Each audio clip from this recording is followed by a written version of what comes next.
우리 한국말로 안녕하십니까, 안녕하셨습니까 라고 말합니다. 편안할 안자에 편안할 영입니다. 편안하고 편안했느냐, 아무 일 없이 괜찮았느냐 이 말입니다. 그런데 사실 우리가 뉴스를 조금만 살펴보면 참 안녕하지 못하다 하는 생각을 하게 됩니다. 어제만 해도 수능일이었습니다. 전라도의 어떤 한 고등학교 앞에 아이가 수능을 치러 가는데 수능 치러 온 아이를 내려놓고 돌아가는 차에 그만 부딪혀서 발목을 다치는 바람에 병원에서 시험을 쳐야 하는 그런 일이 있었답니다. 컨디션이 별로 안 좋았겠죠. 또 고사장도 아니고 여러분 병원에서 시험을 친다. 결과가 어떻게 나온지 모르지만 그 친구한테는 별로 안녕하지 않았던 것 같습니다. 대구에는 LPG 충전소가 폭발을 했고요.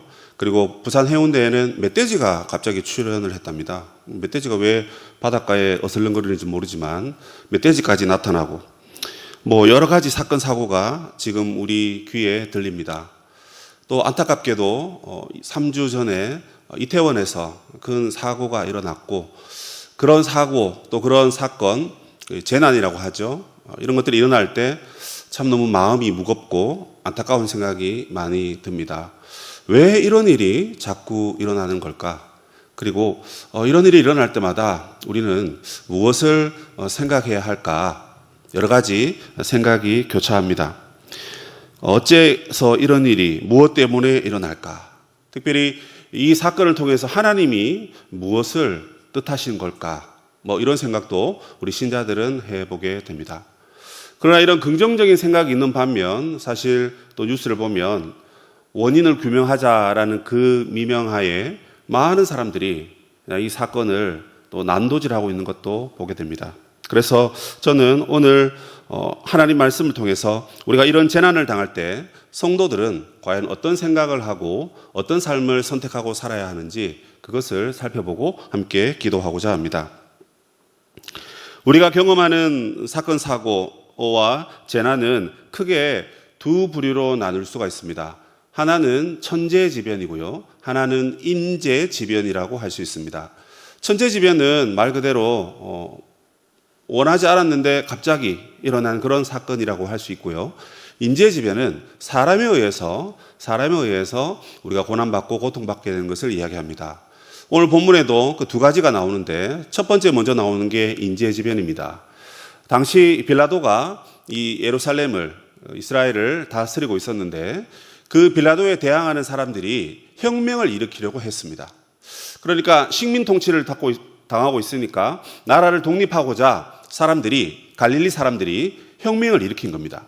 그러면 빌라도는 여러분 가만히 앉아 있습니까? 아니죠. 빌라도도 역시 그들을 제압하기 시작했습니다. 그런데 이번에는 그 혁명을 일으켰던 그 사람들을 다 잡아서 모조리 죽인 다음 그 피를 이스라엘 백성들이 하나님 앞에 제사 드리는 그 짐승의 피와 섞어버립니다. 그러니까 이 사건은 사실 빌라도가 엄청 야단맞고 욕먹고 그럴 사건인데 이상하게 이 사건을 가지고 몇몇 사람이 예수님께 이야기하러 온 거예요.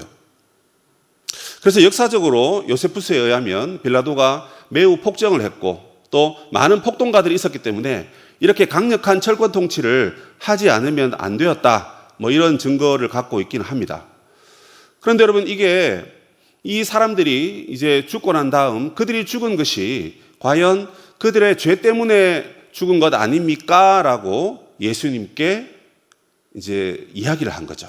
그래서 예수님도 당신도 그렇게 생각하지 않습니까? 이렇게 얘기한 겁니다. 그러나 1절에 보면 그냥 그것을 보고했다, 아뢰었다라고 했을 때는 그 말하는 사람들의 의도가 담기지 않았어요. 그러나 예수님이 이렇게 말씀하십니다. 오늘 본문 2절에 보시면요. 너희는 갈릴리 사람들이 이같이 해 받음으로 다른 모든 갈릴리 사람보다 죄가 더 있는 줄 생각하고 나한테 물어본 거지 이런 말입니다. 자, 여러분 이제 이해가 되시죠? 그죠? 그러나 예수님의 대답은 무엇입니까? 아니다라고 이야기하는 겁니다. 그리고 예수님께서 말씀하시는 것이 실로암 망대가 무너져서 18명의 사람들이 한꺼번에 망대에 깔려 죽은 그 이야기를 하십니다. 그러면 그 망대 아래 있다가 그냥 지나가다가 그게 무너졌는데 거기 있는 사람들이 죄가 많아서 한꺼번에 18명이 그렇게 무고하게 죽은 거냐? 아니지 않느냐? 이렇게 예수님께서 말씀하십니다. 여러분, 우리 가운데 일어나는 사건들을 보면요, 항상 이렇게 그 원인을 규명하려는 사람들이 여럿 있습니다. 얼마 전 일어났던 이태원 사건만 해도 그렇습니다. 경찰 인력이 부족했다느니, 지휘권이 무너져서 안 됐다느니, 그리고 그 친구들이 왜 거기 갔냐, 또 이런 얘기도 들었습니다. 이 친구들이 어릴 적에 영어 유치원 다니면서 그때 할로윈데이 그때부터 막 듣고 즐기다가 이게 지금 족보도 없는 축제인데 갑자기 우리나라의 축제처럼 마치 설날, 추석 이런 축제처럼 이 친구들이 알고 있대요. 그래서 그냥 자연스럽게 놀러 갔고 외국인들이 많이 살고 모이는 그곳으로 가서 이렇게 된 거니까 교육 체계를 어떻게 바꿔야 된다. 이런 얘기들도 하는 것을 보게 됩니다. 사고시 이 사고에 대처할 수 있는 매뉴얼도 없고 또 더군다나 길도 좁고 불법 건축물도 있고 어쨌든 이것 외에도 엄청난 비난 섞인 이야기들을 해대는 겁니다. 그런데 예수님께서는 거기에 동조하지 않으셨습니다. 우리가 사건이 일어날 때 그 사건을 해결하려는 태도는 좋지만 그 타인에 대한 여러분 판단에 예수님이 함께 동의하지 않았다는 것입니다. 물론 유대인들의 사고에서는 우리가 벌받는 것은 죄의 결과이고 하나님의 심판이 있었기 때문이다. 이렇게 말하기도 합니다. 그러나 그것이 명확한 어떤 하나님의 계시적인 사건이 아닌 다음에는 아무런 사건이나 그렇게 치부하는 그것은 옳은 태도가 아닌 것입니다. 성경에도 보면 의인이 고난받는 이야기들이 나옵니다. 욥이 고난을 받았지 않습니까? 욥이 여러분 동방의 의인입니다. 그런데 그가 왜 고난받습니까? 속사정을 다 알 수 없는데 친구들은 야, 네가 잘못했으니까 네가 벌 받는 거니까 회개하면 된다. 그런 교과서적인 이야기를 하는 것이죠. 우리 성도 가운데 어떤 어려움이 당했을 때 그래, 내가 그 권사님, 집사님 기도 안 할 때 알아봤다. 교회에 등한히 하고 농땡이 칠 때 알아봤다. 그런 얘기 우리가 솔직히 하지 않습니까? 여러분, 그런 비난을 우리가 하지 말아야 하는 것입니다. 요한복음 9장에 가보면 여러분 날 때부터 소경된 자가 있습니다. 예수님 뭐라 하십니까? 그 사람이 소경된 것이 자기 죄 때문이냐 아니면 부모의 죄 때문이냐? 아니다. 하나님께서 하실 일을 우리에게 밝혀 보여주시기 위해서 그렇게 한 것이다. 이렇게 말씀하셨습니다. 때문에 모든 우리의 사건과 사고는 때로는 심판이고 때로는 죄의 결과일 수 있습니다. 어느 부분 우리가 동의하지만 그러나 우리의 판단으로 무조건적으로 그렇게 치부하는 것은 옳지 않다 하는 것입니다. 아니나 다를까 오늘 이 본문에 나오는 천재지변과 인재지변도 예수님께서는 그들의 죄 때문에 그들이 죽은 것이 아니다. 쓸데없이 실로암 망대 밑에 갔다가 그렇게 된 게 아니다라는 것입니다. 실로암 망대가 여러분 역사적으로 보면요, 그 실로암 연못이 있는 그 망대입니다. 이스라엘 여러분 남동쪽에 가보면 기온샘이 있는데 그 기온샘을 예루살렘 성벽 안으로 물을 끌어들입니다. 그래서 연못 2개가 있는데 그 중에 하나가 실로암 연못입니다. 그러니까 여러분 그 물이 졸졸 흐르고 그 다음에 그 위에 망대가 있는데 적군들이 오는지 살피는 게 망대이지 않습니까? 그 물도 흐르고 그러니까 사람들이 가서 거닐기도 좋고 물을 마시러 갔는지도 모르겠습니다. 그래서 어떤 이유에 있어서 갔는데 그냥 재수 없이 거길 지나가다가 그렇게 되었다. 라든지 아니면 그들의 죄 때문에 그렇게 되었다. 이렇게 우리가 함부로 말할 수가 없다라는 것입니다. 그래서 오늘 본문을 통해서 우리가 짧게 살펴볼 수 있는 것은 이런 재난을 당할 때 특히 예수 믿는 우리들은 첫 번째로 사람들의 판단과 비난에 동참하지 말라라는 것입니다. 여러분 우리만 해도 얼마나 여러분 이태원 사건을 바라보면서 솔직히 손가락질하고 비난하고 욕했습니까? 입으로 말은 안 했지만 속으로는 우리 다 그렇게 판단했습니다. 우리 교단이 갖고 있는 신학과 정신이 너무 좋은 것입니다. 그러나 그것을 가지고 용서하고 포용하는 데 사용해야 되는데 남을 정죄하고 율법을 가지고 어디 목사가 저렇게 행동하고 어디 장로가 이렇게 행동하고 어디 집사가 에휴 집사 반납해라 이런 얘기를 우리가 심심찮게 하게 되는데 그것도 여러분 다 똑같은 행실인 것입니다. 우리가 어떤 사건이나 사고뿐만 아니라 어려움을 당한 성도들을 바라볼 때 그들을 비난하고 그들의 잘못을 판단하는 그 일에 우리는 일단 고개를 돌려야 되는 것입니다. 길을 막아야 되는 것이고요. 거기에 동참하지 말아야 됩니다. 만약에 목사가 그런 일을 했을 때는 목사님! 하고 주의를 주십시오. 목사도 사람이니까 그런 잘못된 말을 또 할 수도 있을 것 같아요. 어쨌든 중요한 것은 그 판단에 주님은 동참하지 않으셨고 주님은 거기에 동조하지 않으셨습니다. 그래서 우리 곁에 슬픔을 당한 그 어려움을 당한 그 사람들을 위해서 우리가 해야 할 첫 번째 행동은 말을 옮기지 말고 판단하지 말고 비난하지 말아야 한다는 것입니다. 그 두 번째는 그럼 뭘까요? 두 번째는 이 사건을 통해서 남을 비난할 것이 아니라 나 자신을 돌아보라 하는 것이 오늘 예수님의 핵심 메시지입니다. 빌라도의 학살로 인해서 사람들이 죽었고 그리고 실로암 망대가 무너져서도 사람이 죽었습니다. 그 사건 사고 앞에 죽은 사람 이야기를 하지 말고 살아있는 너희들이야말로 너희 자신을 돌아보라. 이것이 예수님의 실제적인 교훈입니다. 3절과 5절에서 각각 똑같은 말을 하고 계십니다. 뭐라고 말씀하십니까? 너희들이 회개해라. 그런 말씀을 하고 계십니다. 회개하지 않으면 여러분 어떤 일이 일어난다 그랬죠? 망하게 될 것이다 이렇게 되어 있습니다. 이 망한다는 것은 죽는다라는 것입니다. 왜냐하면 이 두 사건에 죽은 사람들 이야기를 하고 있기 때문에 그렇습니다. 그래서 회개하지 않으면 너희도 똑같이 죽는다라는 것입니다. 어떻게 보면 여러분 이 학살 사건이나 또 이 망대에 깔려 죽은 사람들 이야기를 들어보면 내가 거기 있을 수도 있었습니다. 우리 가족이 거기 있을 수도 있고요. 내가 아는 누군가가 그 자리에 있을 수도 있었습니다. 누군가가 만약 죽어야 했다면 그게 누군지는 모르지만 어쨌든 우리 중에 어떤 사람이라는 것입니다. 그래서 내가 죄가 없기 때문에 학살을 당하지 않았고 내가 죄가 없기 때문에 마침 망대 밑으로 지나가지 않아서 안 죽었다. 이런 말은 옳지 않습니다. 누군가는 다 죽게 되고 내가 의로워서 산 것은 아니고 때가 되면 다 세상을 떠나게 될 것이라는 겁니다. 지금은 하나님께서 은혜의 시간을 우리에게 주셨기 때문에 나 자신을 먼저 돌아보라는 것입니다.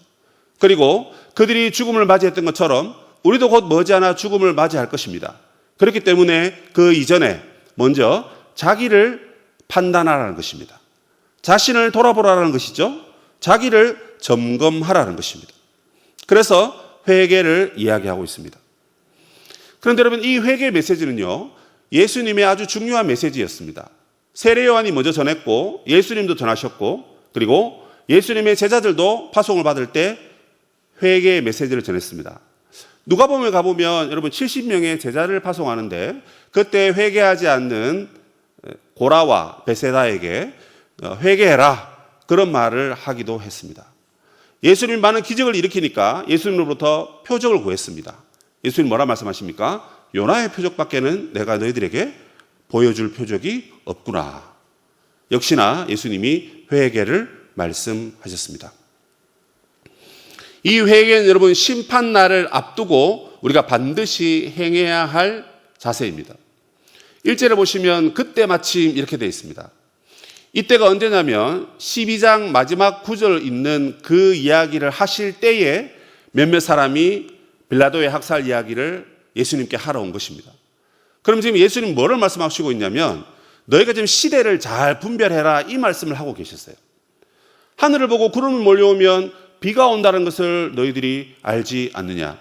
그리고 남풍이 불면 날이 뜨거워질다는 것도 너희들이 알고 있지 않느냐.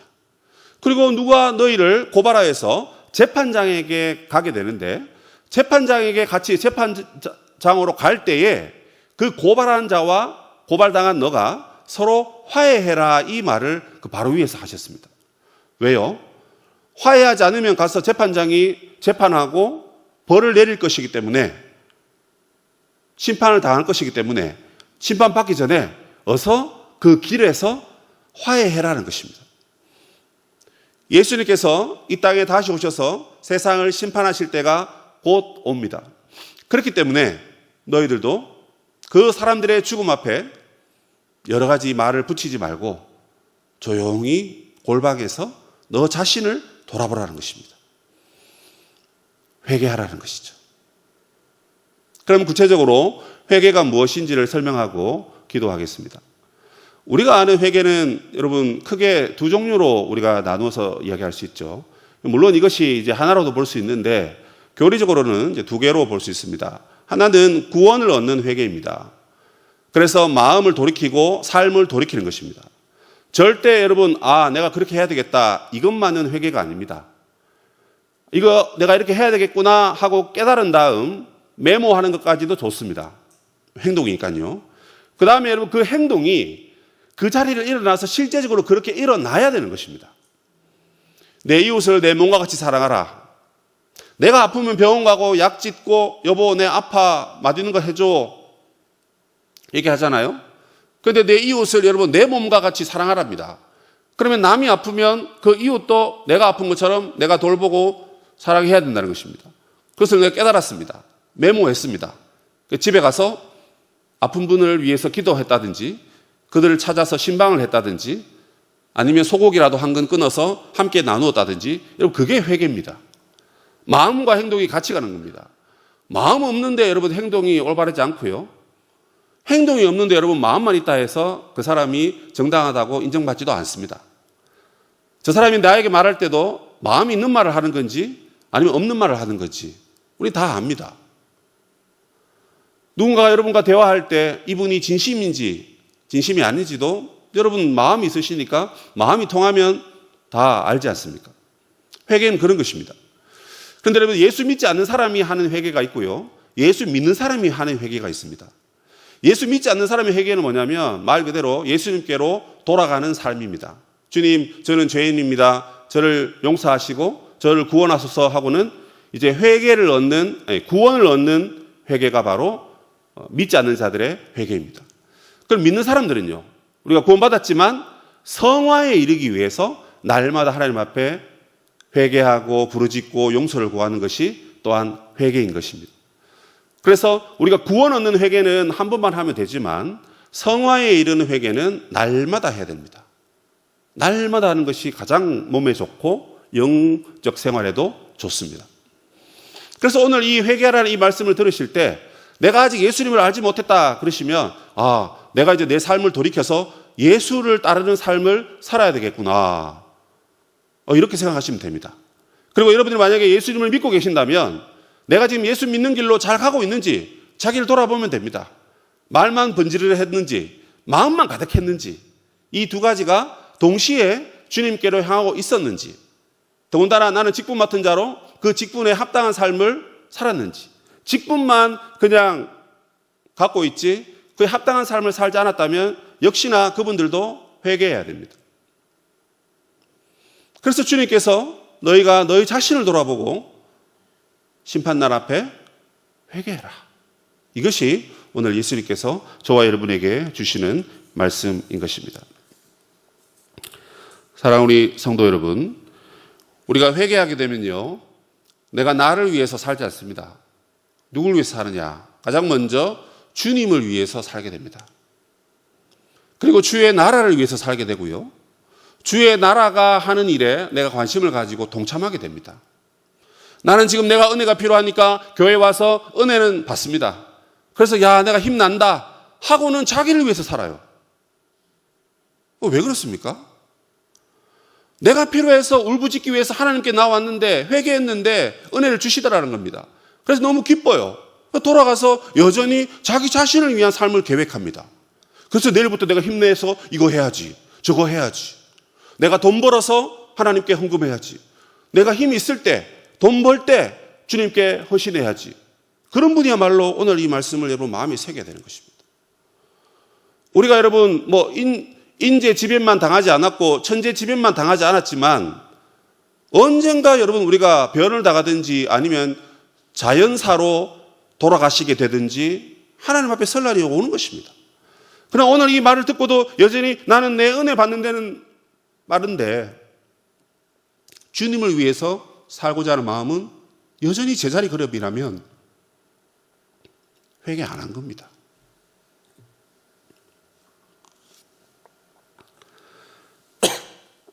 그래서 이 사람이 회개한 사람이냐 아니냐 너무 쉽게 우리는 분별할 수 있습니다. 저분의 기도의 내용이 하나님 나라와 그 의를 위한 것인지, 아니면 하나부터 열까지 오로지 자기 자신만을 위한 건지. 연말이 되었습니다. 교회는 직분을 세워야 되고 봉사자를 세워야 됩니다. 그런데 여러분, 먼저 저 자신에게도 이 말을 하고 싶고요, 교회 앞에 이런 말을 하고 싶습니다. 과연 우리는 우리의 직분을 가지고 주의 나라와 복음을 위해서 올 한 해 힘껏 달려왔는가? 그렇지 않기 때문에 저는 회개해야 된다고 제 자신에게 말했습니다. 다들 피하려 합니다. 집에 무슨 일이 있고, 회사에 무슨 개인적인 일이 있고, 또 내가 내년에 이런 계획이 있기 때문에 저는 내년에 교사를 하지 못하겠습니다. 순장도 어려울 것 같고요, 이것도 어렵고 저것도 어렵고 다 그렇답니다. 그러면 주의 몸된 교회는 도대체 누가 봉사하고 섬겨야 하겠습니까? 우리가 살아있으나 죽었다라는 말을 합니다. 무슨 말입니까? 우리가 성령의 인도함을 받고 성령의 능력이 우리를 강하게 두를 때 그 사람은 정말 살아있다 하는 말을 듣게 되죠. 그러나 우리가 하나님의 영에 의한 인도를 받지 못하고 육신의 생각에 가득하고 육신적 사고로 살아간다면 죄송하지만 살아있으나 살아있는 사람이 아닐 수 있습니다. 이게 참 무서운 말입니다. 영적인 경험을 하셨고 또 영적인 경험이 무엇인지 아시는 분들은 이 말이 아마 이해가 되실 겁니다. 그런 우리들도 역시나 이 사건뿐만 아니라 영적인 이 사건 앞에서도 우리는 우리 자신을 돌아볼 수 있어야 하는 것입니다. 육신의 죽음 앞에 두려워 떨고 있는 영혼들이 있습니다. 그들이 아직 예수님을 만나지 못했기 때문이고 그들의 구원에 대해 그들이 확신을 갖고 있지 못하기 때문에 그럴 수 있습니다.